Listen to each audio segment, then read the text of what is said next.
Então, meus amigos, minhas irmãs, antes de começar, essa madrugada de domingo desencarnou Eigorina Cunha, sobrinha direta de Eurípides Barçanufo, com 92 anos de idade. Há um mês atrás desencarnou Hermínio de Miranda, né? Também 94 anos, se não me engano. O Jorge Andréa, vários livros espíritas, tribuno, escritor, está com, se não me engano, 100 e poucos anos. Sábado foi feita uma homenagem a ele. Então eu fico pensando, por que é que esses trabalhadores, eles ficam tanto tempo? E aí eu concluí que é porque eles são poucos. Os trabalhadores verdadeiros são poucos.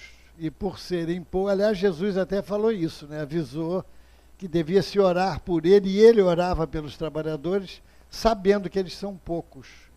E por serem poucos, são valiosos. Então, Eigorina Cunha, só para ilustrar, ela perguntou ao Chico: ô Chico, eu estou preocupada porque eu estou recebendo muitas cartas e não estou com tempo de respondê-las. O que eu faço? Aí o Chico, com aquela simpatia dele, disse: acorda mais cedo, minha filha. Então, ela tem 2 livros sobre Nosso Lar, né? Que ela foi em desdobramento na cidade de Nosso Lar, em Cidade no Além. Eu acredito até que tem aqui para vender. Ele tem, né? Ela fez o desenho em desdobramento e o Chico confirmou que é realmente a expressão verdadeira de Nosso Lar. Então, como a grande maioria nossa acredita, quer e pensa que vai para Nosso Lar quando desencarnar, então já fica tendo uma ideia de como é o Nosso Lar, né? Uma vez o Chico, eu escutei ele falar isso, ele contou que em desdobramento André Luiz levou-o para as cercanias de Nosso Lar, onde as flores à noite exalavam luzes e a fragrância do perfume mudava de tonalidade de paladar, não sei, a cada mês. Então uma companheira perguntou: mas Chico, por que você não botou isso em livro? Ah, minha filha, se eu botasse isso em livro, em 1940 eles me botavam no sanatório. Quer dizer, então fica a nossa homenagem a Eigorina Cunha, que sabe do nosso trabalho, sempre falou, né? Mandava lembranças, aquilo tudo. E tinha problema, teve paralisia infantil quando nova, e ela trabalhava, e eu vi o Chico, pessoas que tinham muitas dificuldades espirituais, que iam na sexta-feira, na reunião lá no Chico, ele recomendava que fossem a Sacramento conversar com a Eigorina. E ela, que era um exemplo vivo, não só de conhecimento, como o testemunho, pelas dificuldades que ela passava.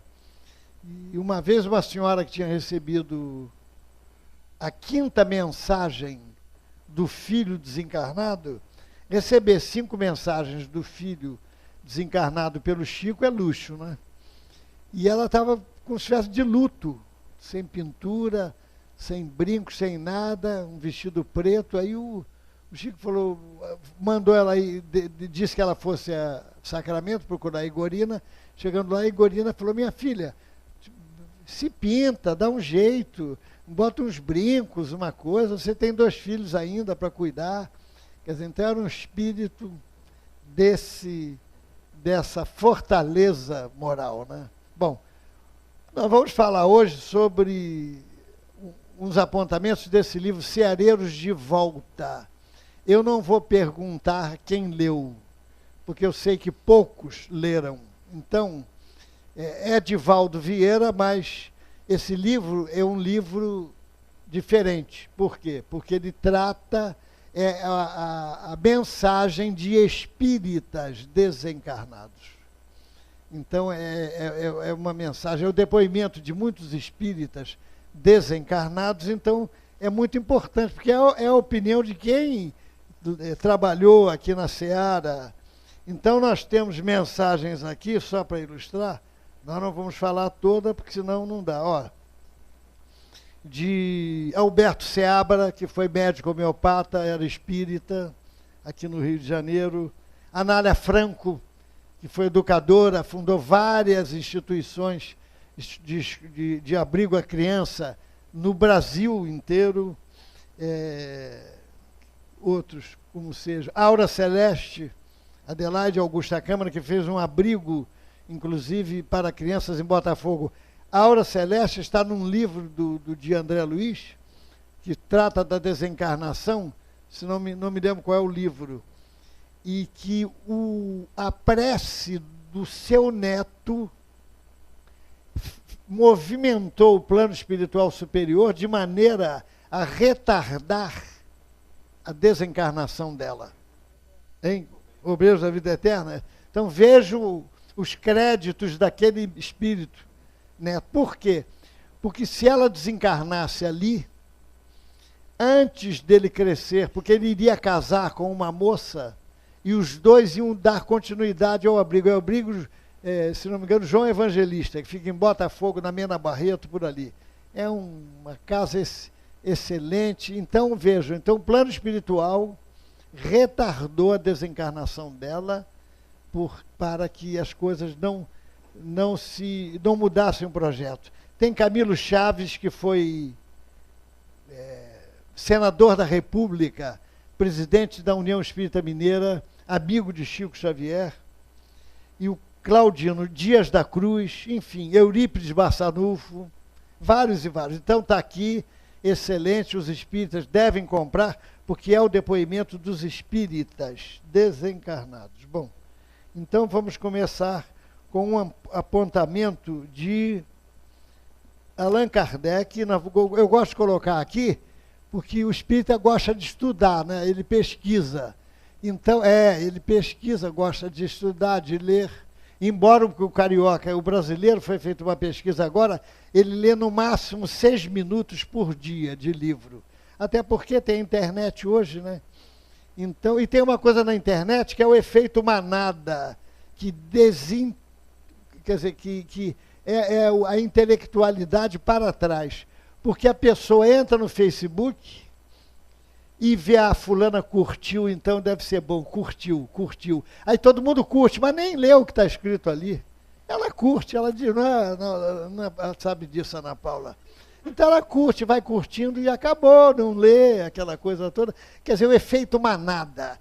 Se o Alex curtiu, deve ser bom. Aí eu vou lá e curto. Quer dizer, eu fico de bem com a pessoa que mandou a mensagem e a coisa corre. Então, por isso que eu gosto de colocar. Livro dos Espíritos, introdução 13.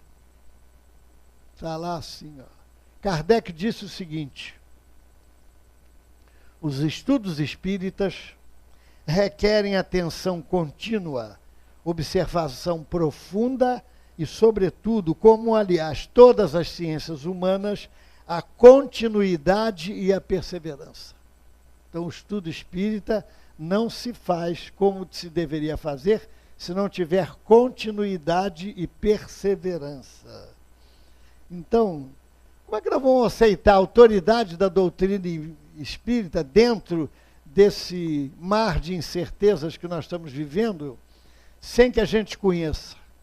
O Simonetti disse muito bem, que depois que o Chico Xavier desencarnou, destamparam, entre aspas, o baú das revelações, que são esses livros, essas novidades que tem, psicográficas, que não acrescentam nada, confundem mais do que esclarecem e trazem mais incertezas do que verdade.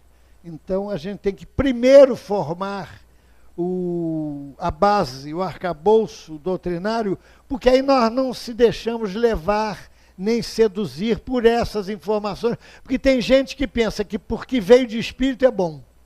Então não vê que tipo de espírito é, que tipo de médium é. Meu Deus do céu, o Chico foi virado pelo avesso. Todo mundo espírita e não espírita ficava com a lente de aumento, tomando conta, fiscalizando o Chico para ver se ele tinha algum erro. E esses médiuns atuais? Ninguém sabe o nome, ninguém sabe o currículo, de onde são, quem são. Não é que, pelo fato de ser assim, não mereçam respeito, mas a gente não conhece a origem deles, o que eles fizeram ou não. Então, gente, olha, para a gente estudar, nós temos o Livro dos Espíritos, não é? Nós temos o Livro dos Médiuns na sequência, o Evangelho segundo o Espiritismo, o Céu e o Inferno, a Gênese, obras póstumas, além de Obsessão, que é um livro de Kardec, feito por ele quando ele viajou pela França, e também Viagem Espírita, de 1862, de Allan Kardec.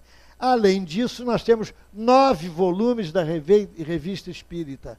Gente, só aí a gente tem bastante material, que é o arcabouço doutrinário, para que a gente não se confunda. Agora vamos ficar com Emmanuel e André Luiz, por exemplo. Quer dizer, esses aqui são 1, 2, 3, 4, 5, 6, 7, 8, com mais 9, 17 volumes. Vamos botar aqui, 17 livros, codificação. Tá? Agora vamos pegar só Emmanuel e André Luiz, para não ir muito longe. Emmanuel e André Luiz. E vamos pegar os principais. Emmanuel tem 28 livros. Emmanuel. E André Luiz, 18. Então, gente, é bastante material para a gente estudar, não é não? Bastante material. 17 da codificação, 28 de Emmanuel e 18 de André Luiz. E enfocando todos os ângulos, evangélico, científico, filosófico, doutrinário, aqueles que desencarnaram, consolação, tudo isso está ali, né? Então nós temos bastante material para formarmos a nossa convicção espírita. Não é isso? Então a gente forma, lendo, estudando esses livros, nós vamos formar a nossa convicção espírita. Bom, que é importantíssimo. Porque uma coisa é crer nos espíritos, outra coisa é ter a crença espírita. A pessoa, os demônios, os chamados que estão lá na Bíblia, eles sabiam da autoridade de Jesus. Quer dizer, também os demônios criam em Jesus, não é? Esses falam sobre reencarnação, sobre causa e efeito, sobre tudo que a gente precisa para ter uma vida serena e não ter dificuldades na hora que vai enfrentar um problema. Porque, gente, a vida nos diz mais com o não do que com o sim. Não é verdade? Então, a gente tem que estar preparado para não ter de sabores, nem saber o que vai fazer, ficar perdido igual a barata tonta quando a adversidade, o problema acontecer. Porque quem não sofreu, está sofrendo ou vai sofrer lá na frente, porque não é masoquismo, é porque faz parte da evolução do nosso planeta, que é um planeta de provas e expiações ainda, embora caminhando para a transformação, e num planeta de provas e expiações, o mal predomina, que é o nosso planeta. Então, qual é o mal que predomina? Orgulho, egoísmo, inveja, não é? Avareza, e tudo isso que é o mal que predomina aqui, né? Bom, então já que a gente sabe disso, a gente sabe que nós não reencarnamos, o espírita reencarna, olha aqui, reencarna. Com o PGE. Todo espírita tem um mapa, que é o plano geral da encarnação, que ele vai fazer. Quer dizer, ele não veio aqui com o passaporte, aquilo que a gente apanha para poder viajar para outros países. Ele veio com uma carteira de trabalho para ser assinada. Então, o espírita veio com um plano geral da reencarnação, né? Então, vamos fazer umas contas aqui. A expectativa de vida hoje está em torno de 70 e poucos anos do brasileiro. 70 anos. Hein?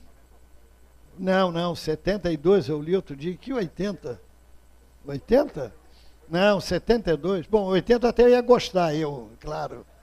Mas vamos botar 70 anos. Você já me deixou mais animado, entendeu? Vamos botar 70 anos? Desses 70 anos, provavelmente nós vamos passar 1/3 dormindo desses 70 anos. Não é? Concorda, Carlão, que a gente vai passar um terço dormindo? Concorda, Carlão concorda. Dormindo. Ou seja, hein? Não, isso geral, dormindo. Ou seja, vamos botar umas continhas aqui, 23 anos. 23 anos, dos 70, nós vamos passar dormindo. Há quem durma 8 horas por dia, quem queira dormir mais, há quem durma menos. Eu, graças a Deus, durmo menos. E durmo 4 horas, 5 para mim tá bom. Sempre fui assim. Sempre fui meio zumbi, assim, quer dizer, e não fico cansado, aquilo tudo. Dado o meu alto grau de dívida, eu durmo pouco, viu, Angelina? Tem gente que, se não dormir às 8 horas, tem dor de cabeça o dia inteiro. Então é isso. Então, 23 anos dormindo. Vamos considerar a pessoa que trabalha 8 horas por dia, 8 horas. Há quem trabalhe mais, há quem trabalhe menos, há quem trabalhe. Fulano é o máximo, abnegadíssimo, virtuoso, trabalha 14 horas por dia, só para ganhar dinheiro, depois desencarnar e ficar a briga entre os parentes, filhos, marido, mulher, por causa do inventário. Então, é um objetivo equivocado, talvez, né? Bom, vamos considerar que a gente trabalha 8 horas por dia. Vamos botar aqui. 8 horas por dia. Trabalhando.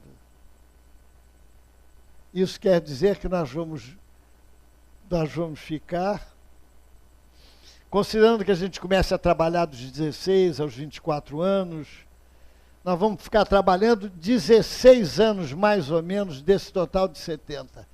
Então, 16 com 23 dá 39.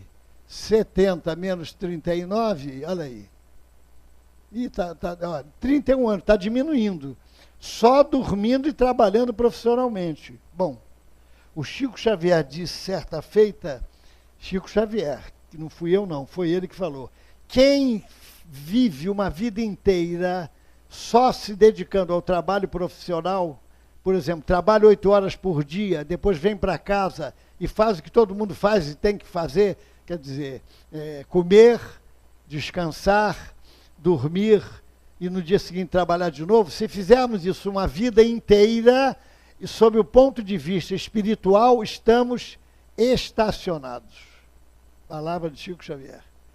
Mas eu tenho que trabalhar. Não, tudo bem, ótimo, mas na próxima encarnação, escuta, companheiro, e agora, na parte espiritual, vamos lá, porque tu veio para cá zerado, agora tem que fazer alguma coisa, não é? Bom, depois disso, a partir da idade que a gente começa a perder tempo com a fofoca, não é? É claro que não é aqui no caso, mas tem gente que depois de uma certa idade já é atraído para fazer uma fofoca, uma coisa, né? Fala mal da vida dos outros, né? Então vamos considerar 15 minutos por dia fazendo fofoca. O quê? Acha pouco a senhora? É isso? Mas vamos botar 15 minutos por dia. Não foi você não, viu? Não foi você não, que está aí do lado. Isso aí é para despertar alguns que estão dormindo. Então vamos botar 15 minutos por dia e vai somar 4 anos. 4 anos de fofoca. perdidos com a fofoca. Olha aí como está crescendo o negócio. Dá 35 anos. 35 anos. Só fazendo o que é normal, aquilo tudo tirando a fofoca, é claro, né? São 4 anos desperdiçados com o mau uso da língua. Aí eu pergunto, quanto tempo a gente gasta na oração, na prece? Quantos minutos por dia a gente gasta orando, agradecendo a Deus os recursos recebidos, agradecendo aos benfeitores espirituais a proteção que recebemos, vindo à casa espírita para trabalhar no bem, ou trabalhando na assistência social? Quanto tempo a gente gasta? Bom, fazendo a prece, nós, nesse contexto todo, nós não estamos ocupados necessariamente não mais do que 260 dias nos 70 anos de vida. Não estamos ocupados mais do que 260 dias. Mas que pobreza, meu Deus do céu, Alex. 260 dias só em 70 anos. Não é pobreza, Vicente? Ah, eu também acho. Então vamos lá. Bom, é muito pouco tempo de estudo, de dedicação ao próximo, enquanto é quase um desperdício de tempo que passamos dormindo ou usando a maledicência para falar dos outros ou em conversa sem proveito. Bom, disse o poeta, do que largamos na estrada entre as prendas as mais belas, a hora desperdiçada é a maior de todas elas, disse Marcelo Gama. E Casimiro Cunha, onde a fala sem proveito sofre o tempo escárnio e furto, onde a conversa é cumprida, o serviço é sempre curto, disse ele. Então, bom, vamos ver. Exceção feita as grandes inibições de caráter expiatório que acometem a personalidade em determinada cota de tempo, sob a necessidade de expiação em plano terrestre, todo espírito encarnado, são eles que dizem aqui, viu? Não sou eu, não. Se vocês comprarem lerem, vão achar isso tudo aqui. Todo espírito encarnado transporta consigo um mandato pessoal, ele transporta consigo um mandato pessoal, que quer dizer trabalho. Mandato pessoal, vamos botar aqui, mandato pessoal. Quer dizer, ele se comprometeu a chegar aqui e dar umas determinadas horas. Por exemplo, na mediunidade. Você deixou muita gente falando do lado de lá. Então você vai ter uma mediunidade, vai trabalhar 30 anos na mesa mediúnica. Considerando 2 espíritos por semana, 2 obsessores, 2... porque eles dão um corpo, um ombro bem forte para a pessoa levar bastante lambada deles e ter estrutura para segurar. Então, considerando 2 espíritos por semana, não, Angelina? 30 anos, olha aí quantos espíritos. É aquela fila de obsessor que está esperando o médium. Não, esse médium é meu, ele me deve. Aí o espírito vem e ele tem que doutrinar, tem que receber, e acorda doendo, médium sabe disso, né? Acorda com dor, eu estava com dor no fígado, às vezes é dor no fígado o dia inteiro. Chega de noite, recebe o espírito, fica bom. Às vezes é dor na coluna, enfim, é uma série de miasmas, de enxaqueca, que quando vem que recebe o espírito, zera, acaba isso. Não é, Ana Paula? Ela sabe disso porque é médium de incorporação. Então, gente, Bom, então todo espírito, nós podemos confirmar isso através das inteligências precoces que a gente conhece. Vamos ver alguns? Que é conhecimento adquirido nas existências anteriores. Bom, Paganini, aos 4 anos, tornou-se um exímio violinista. Beethoven, aos 6, dava notáveis concertos. Goethe, aos 6 anos, escrevia em 6 idiomas. Pasteur, aos 7 anos, formula hein? Pasteur, assim, com aquela pronúncia francesa, né? Obrigado, né? Tem que ter Pasteur. O E fechado, né? O E fechado para... Você viveu na França, né? Na última encarnação, é isso. Pasteur. Então, Pasteur, aos 7, formula um processo de manipular ácidos. Einstein, aos 12, desfruta a fama de matemático. Olha, eu sou um desastre para a língua, viu? Até fico envergonhado, mas eu conto até para ver se eu tomo brio e na próxima encarnação é melhor, desse problema de língua, né? No tempo que a escola era risonha e franca, então o professor mandou eu ler em inglês. Então, vai para a nota, hein? Aí eu levantei, comecei a ler. Naquela época, os filmes americanos eram o que a gente via, né? Então, eu comecei a ler, dando aquela entonação de como é, Humphrey Bogart, Clark Gable, né? Vicente conhece, né? Teu tempo, né?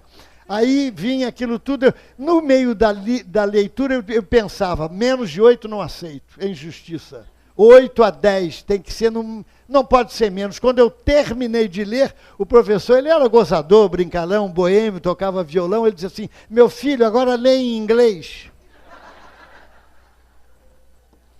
E depois daquele esforço todo, então está explicado o problema do Pasteur. Bom, Einstein, aos 12 anos, desfruta a fama de matemático. Então, gente, o que é isso? É bagagem que ele trouxe do passado, é mandato pessoal. Não existe privilégio, favoritismo. Se a gente quer melhorar, fazer... Olha, gente, é tão importante o conhecimento, a informação doutrinária, que nós, hoje aqui, estamos influindo na próxima encarnação. Sabiam disso?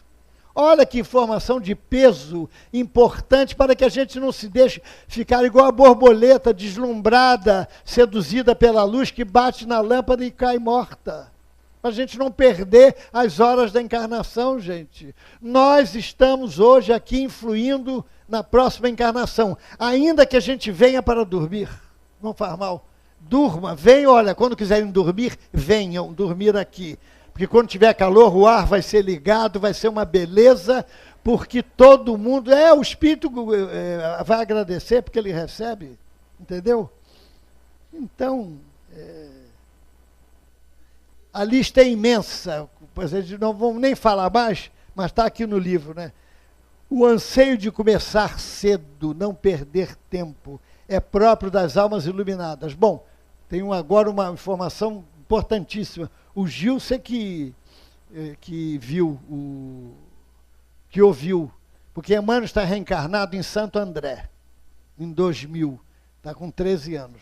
Então ele viu na televisão que um garoto lá do interior de São Paulo, de Santo André, e falou coisas extraordinárias, que segundo o Chico ele vai ser professor e espírita, doutrinador, orador, ou não sei, escritor, Emmanuel. Então eles começam cedo, gente, começam cedo. O neto do Gilson, ele tem 6 anos, a garotada de hoje é diferente. O filho do Marconi, com 4 anos, na Vila Sapê, viu uma folha de amendoeira caindo e falou assim, morreu, perdeu o fluido vital. 4 anos, falou isso. E o filho do Gilson, ele aprendeu na escola materno e paterno, essas 2 palavras, e começou a falar. Aí a mãe pediu que no culto ele fizesse a prece, ele começou a falar, fazer a prece, que Jesus abençoa meu avô paterno, meu avô materno, mas ele tem um passarinho lá, aquele passarinho que tem uma crista, que ele come muito e suja bastante, e não canta, não faz nada. Esse, deve ter, né? Tem, né? É isso, Então, ele pisou na cabeça do bichinho 2 vezes, mas não matou, não. O passarinho só ficou um manco de uma perna e com o olho inchado, mas ele ficou legal. Aí, Jesus abençoa o avô paterno, o avô materno, o tio paterno, o tio materno, abençoa o passarinho que da próxima ele não escapa. Então os garotos estão com esse conhecimento todo, né?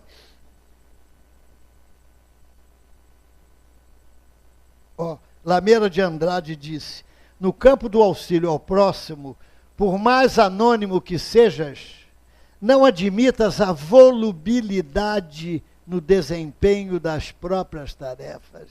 É aquele que... O espiritismo é uma coisa tão bacana que a pessoa chega aqui: Gilberto, eu quero, Gilson, trabalhar, eu sou idealista, descobri a minha missão, pode me dar o serviço pior, lavar banheiro, 5 horas da manhã, 6, aí a gente fica impressionado com a disposição da pessoa e daqui a pouco a espiritualidade, sabe o que faz? Deixa vir um probleminha na vida dele, ficar duro, às vezes...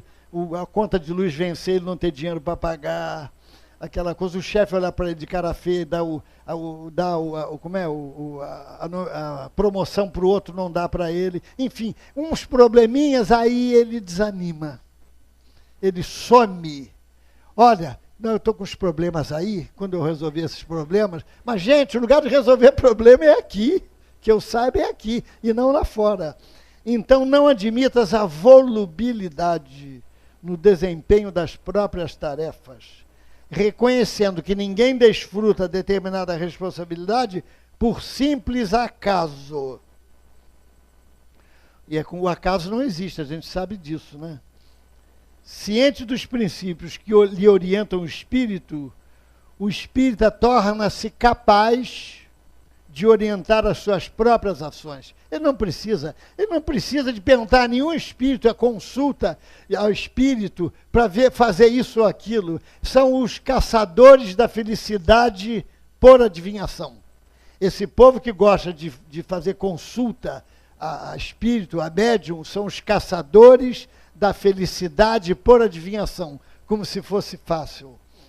Então, gente, daí o espírita tem a convicção de que ninguém é o responsável pelas suas dificuldades. Somos herdeiros de nós mesmos. Nunca somos vítimas das circunstâncias. Nós sabemos disso. Porque tem gente que gosta de botar a culpa dos seus fracassos, das suas dificuldades no próximo. Principalmente aqueles que o rodeiam. Marido, mulher, tio, tia, parente, filho, são os culpados do desacerto que ele tem e que ele criou nesta vida. Então, gente, o espiritismo tem... É isso mesmo, Angelina? É verdade, né? Fica quieta, Angelina, olha aí. Não vai criar problema para o futuro, Angelina. Olha, gente, o espírita tem uma excelência, olha só. O espírita, ele tem conhecimento que lhe dá como é a certeza de errar menos e acertar mais. Olha aí, gente, isso tem peso. Isso aqui vale muito, não vale? Errar menos e acertar mais. A gente vai leve, solto para a próxima encarnação. Pelo conhecimento, nós erramos menos e acertamos mais. Olha que beleza. Não é isso? Não é uma beleza? Superando as próprias fraquezas. Então, a convicção do espírita no espiritismo é igual à convicção serena e racional do matemático na matemática, do químico na química, do biólogo na biologia. Olha que beleza. Então, com isso, gente, o espírita aprende a... Se o espiritismo mostra as causas, o espírita aprende a controlar os efeitos. Olha que beleza. O espiritismo mostra as causas de tudo que acontece e o espírita, então, pelo conhecimento, aprende a controlar os efeitos. Porque o espiritismo demonstra, olha que beleza, explica e interpreta a existência das leis, do karma, da reencarnação, da sintonia e do intercâmbio entre os espíritos e muitas outras leis exatas e invariáveis, compelindo o espírito a aceitá-las pacificamente. Então, gente, o espiritismo é, sobretudo, destituído do sobrenatural. Produz a fé que é certeza, sendo destituído do sobrenatural. Plena, pacífica, baseada na ciência e na filosofia, sem apelar para o misticismo. O Espiritismo maneja os fatos, argumenta com a vida, não é apenas uma religião bela, porque marcha ombro a ombro com a ciência no combate ao mito. Olha só, quanta coisa que ele nos livra, à superstição e ao fanatismo de qualquer natureza, alijando a estratégia secular da formação religiosa dogmática.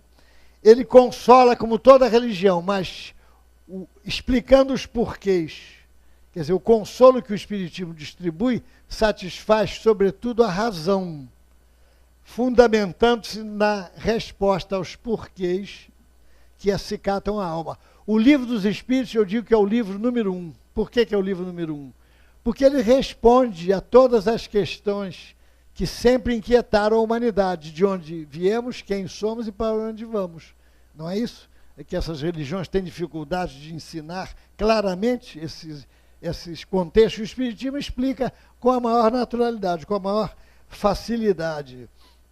Então ele confere a resignação a quem sofre, mas levanta a resignação otimista, construtiva e operosa, dentro da qual a pessoa não se acomoda à inércia.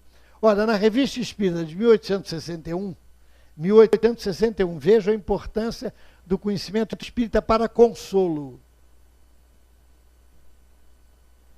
Uma senhora católica, embora piedosa e boa, ela perdeu o marido, cuja morte foi atribuída à imperícia do médico. Porque naquela época acontecia isso, era comum. Morte por imperícia do médico. Então ela tomou-se de ódio pelo médico. Ódio. E sempre que encontrava o médico, ela perseguia o médico incessantemente. E quando a encontrava, ele dizia: Carrasco, não morrerás senão por minha mão. Olha só, não morrerás senão por minha mão. A tal ponto que o médico procurou a polícia pedindo segurança. Um espírita amigo do marido, que era espírita, levou uma sessão. Escuta, você quer conversar com seu marido? Quero, é possível? É. Foi lá na sessão, se comunicou com o marido, e o marido disse que o médico não foi o culpado da sua morte, que aquilo estava no seu destino, que ele fora apenas um instrumento, que ela perdoasse o médico. Então, gente, 8 dias depois ela foi ao médico pedir perdão. Vamos pensar, gente, se não fosse esse acontecimento, esse consolo espírita, ela não podia perfeitamente ter se tornado uma assassina? Se ela não tivesse essa informação? Olha quantos anos de desespero, de problemas, ela ficou isenta por uma informação espírita, tranquila, não é? Então, gente, absolutamente, disse ela, não fostes a causa de sua morte. Disse isso. Kardec assinala também na Revista Espírita que a doutrina espírita faz do trabalhador espírita um homem alegre, porque o tédio não resulta senão do vazio da alma. Olha só, gente, o tédio não resulta senão do vazio da alma e da esterilidade do pensamento. Então o Espiritismo liberta, acalma, reajusta. Então, minha gente, por que não vamos utilizar esses recursos que a gente conhece nessa encarnação, sabendo que eu tenho uma certeza que eu vou dizer para vocês, que eu sei que não vou errar. Olha, todos nós aqui um dia vamos morrer. E eu tenho uma outra certeza, eu estou muito mais para a próxima encarnação do que quando eu nasci. Eu estou muito mais próximo da próxima do que do início desta. Mas é uma verdade, não é isso? É uma verdade. Então, uma única vez que o Chico não soube responder ao senhor, um senhor de 94 anos estava na fila para falar com ele, aí chegando lá, choramingando, o que houve, meu velho? O que houve? Eu estou muito triste, eu me sinto muito só, mas o que houve? Eu estou sem a minha mãe, eu queria a minha mãe perto de mim, estou com saudade dela, mas com 94 anos, o Chico não soube o que dizer para ele. nessa posição. Olha, uma criatura de pouco conhecimento doutrinário no centro, não foi aqui não, viu, gente? Ele era médium passista, dava passe. Sumiu do centro. Ia toda religião, toda reunião, religiosamente, ele subiu do centro. Aí o dirigente preocupado, conhecia ele, foi lá procurá-lo na sua oficina de trabalho. Não, não volto mais lá. Pô, mas o que houve? Não volta lá? Não, eu estava aqui dando passes quando entraram na minha casa e roubaram a minha televisão. Então por que os espíritos não assistiram, não me deram assistência para não deixar o ladrão ir lá? Ele, ô companheiro, peraí, os espíritos, pelo contrário, eles até devem ter fortificado a convicção para você não faltar ao centro. Você já imaginou se você estivesse lá, eu sei que você tem um revólver, e você fosse provavelmente utilizar aquele revólver para combater o ladrão, e o ladrão é uma pessoa adestrada para utilizar esse instrumento, ele podia te ferir, até te matar, desencarnar, e você tem uma netinha, que você traz ela sempre para o centro, eu vejo, a netinha podia também ser ferida. Então vem cá, tu roubar a televisão, a gente compra outra e bota no lugar. Agora, se você perdesse uma perna, se a netinha fosse ferida, tinha jeito de comprar? Aí ele, não é. Então, no dia seguinte ele estava lá dando passe. Quer dizer, a convicção ampla espírita nos dá essa certeza de que as coisas materiais são passageiras. Ninguém sofre sem merecer e nem paga aquilo que não deve. Ao espírita não é indispensável um diretor espiritual. Ele age por si, deduzindo, segundo o Espiritismo, sob o critério da consciência. O Espiritismo não é religião apenas para as horas de provação ou para o período final da existência. É religião de todo dia, aprendizado de todo instante, em qualquer parte. Então, gente, diariamente, olha só o que acontece com o espírita trabalhador. Vamos ver, Romeu Camargo é que disse no livro aqui, Romeu Camargo foi um espírita, atrás tem a biografia de todos eles, viu? De todos os... Não é nesse que tem, não. Tem outro livro que é dupla com esse aqui, Falando a Terra. O Falando a Terra é pelo Chico Xavier, esse é pelo Valdo Vieira, quando o Valdo estava firme lá em Uberaba. Tanto é que, honra seja feita, o nome de Casa Espírita, aqui nosso, em vez de ser Centro Espírita, foi o Valdo que sugeriu. Bota o nome de casa, que é aconchegante, é familiar. Então, graças a Deus, nós seguimos não só a letra, mas o espírito do termo, né, casa. Aquilo, e botamos Casa Espírita. E outra coisa, ele falou, antigamente Jacarepaguá era Praça Seca, por ali. Aqui era roça, aqui freguesia. Em 1964, dá para a gente ter uma ideia, né? Quando nós fomos, em 64, 65, quando nós fundamos o centro. Era roça.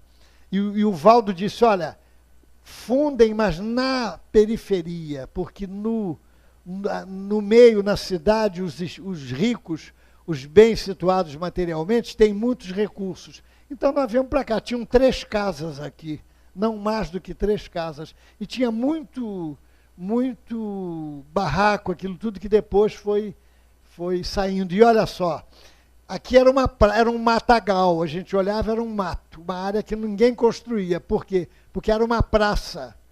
Porque nós vimos mais de 10 lotes. Aqui era um morro. Quando subimos aqui com um companheiro, um dos fundadores que pagou religiosamente as prestações da compra do terreno, ele era egresso, vindo da Umbanda, sem entrar no mérito. Quando ele subiu aqui, ele disse, é aqui, estou sentindo a aproximação das entidades. E aí nós compramos o terreno, compramos o morro. 2 anos depois, o morro estava aplainado, que o pessoal tirava o saibro para vender. mas iam tirando muito, e nós ficamos preocupados para não tirar além do nosso limite, senão a gente ia ter que fazer um muro maior, né? Então o moço, a gente pedia para não tirar, ele morava naquela rua lá que sobe. E ele continuava tirando. Aí eu, com a minha reverência que vocês conhecem, né, eu cheguei lá e falei para a esposa do dono do caminhão, olha, minha senhora, isso em 1966, 7, olha, a senhora diz para o seu marido que aquilo lá vai ser um centro espírita. Bom, quando eu falei isso, ela já tremeu, deu uma tremida, né? E porque pensava outra coisa, né? E o dono é e na verdade o Ney que pagou, ele esteve na guerra e ele voltou neurótico da guerra. E quando aborrecem ele fica muito neurótico, ele fica com ódio. Então ele disse para não tirar mais terra daqui não, viu? Não pode deixar. Sim, senhor, sim, senhor. Ela falou, repetiu várias vezes. Eu acho que eu vi até um dia um homem botando terra aqui, né? Em vez de tirar. Ele botava e dizia, olha, eu estou botando, tá vendo? Olha, o que disse o Romeu Camargo. Eu falei o que o Romeu Camargo disse? Não, né? Vou falar agora. Ó. Podemos refazer destino.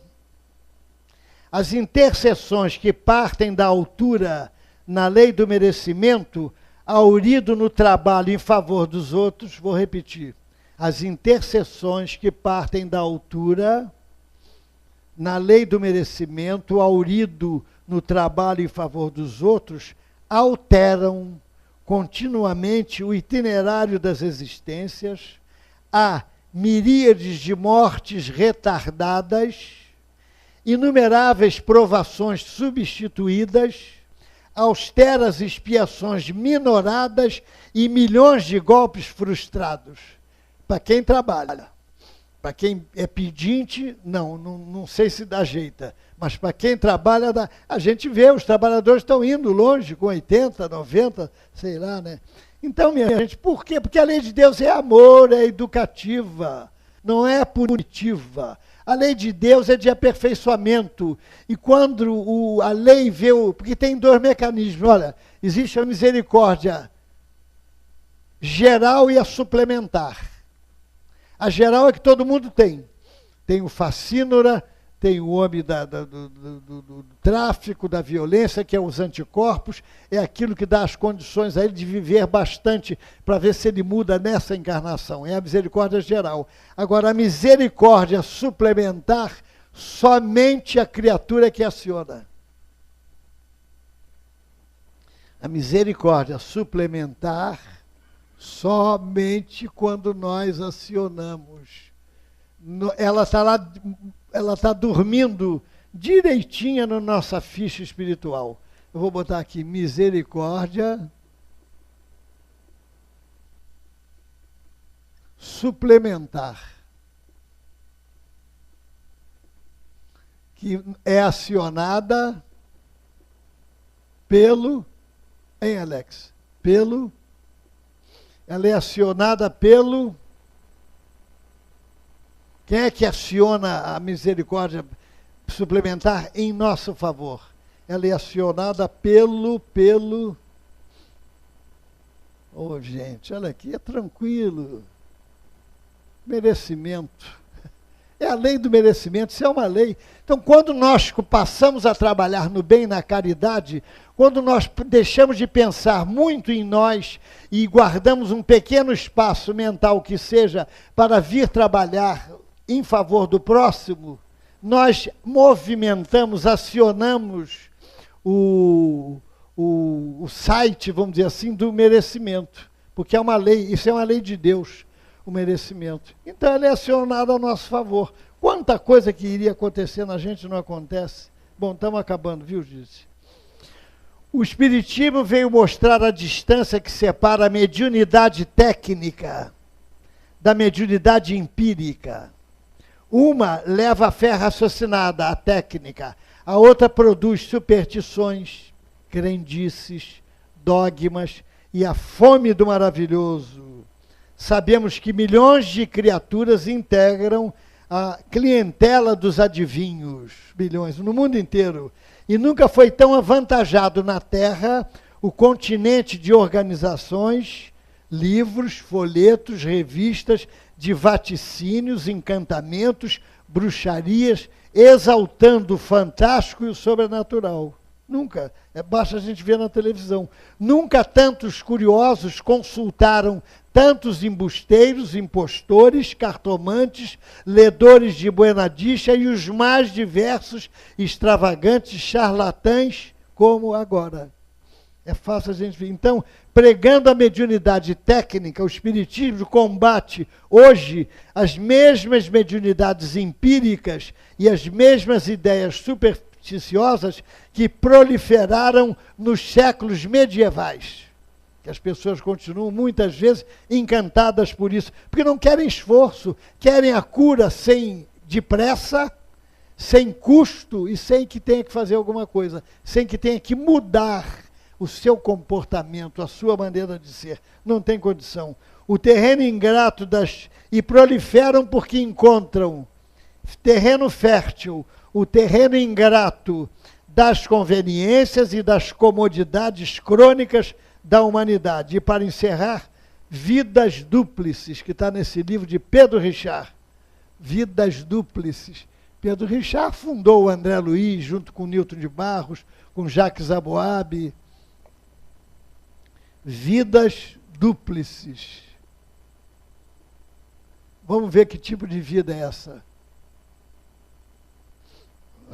Ó. Ele foi espírita desencarnado. O estágio terrestre, pelos valores transitórios sobre os quais se levanta, ainda permite à criatura viver duas vidas diversas, o que acontece a muita gente. Vidas dúplices, experiências que se tipificam distintas, uma em casa, outra na profissão, uma no círculo religioso, outra na esfera social, uma em certa época, outra depois, trocando-se até mesmo de nome, uma em determinada cidade, outra em cidade à parte, e às vezes, uma no lar verdadeiro, outra em lar diferente. Para o espírito desencarnado, no entanto, é impossível viver simultaneamente de dois modos, evoluir por duas rotas ou trilhar dois destinos. Jamais conseguirá o espírito desencarnado ser ao mesmo tempo conscientemente benfeitor e obsessor, apóstolo e falso profeta. Então a máscara só funciona aqui, gente, lá fora não, né? O excesso de subterfúgios não é bom para ninguém. E o Pedro Chá tem um pensamento que é lapidar. Desencarnação é o processo que a vida utiliza para eliminar o que parece e deixar o que é. Beleza, né? Desencarnação é o processo que a vida utiliza para eliminar o que parece e deixar o que é. Não é? Então, minha gente, é isso que acontece. Deixa eu ver aqui. Olha, a gente hoje tem que ser PhD, não é? Tem que ser mestrado, e a pessoa se esfalfa para estudar. E eu pergunto, e depois, quando ele se aposentar, ele vai usar esse estudo onde? Não que eu seja contra, pelo amor de Deus, é importante isso. O conhecimento sempre é importante. Mas depois ele vai usar onde, se ele vai se aposentar? O funcionário público, então, se aposenta compulsoriamente aos 70 anos de idade.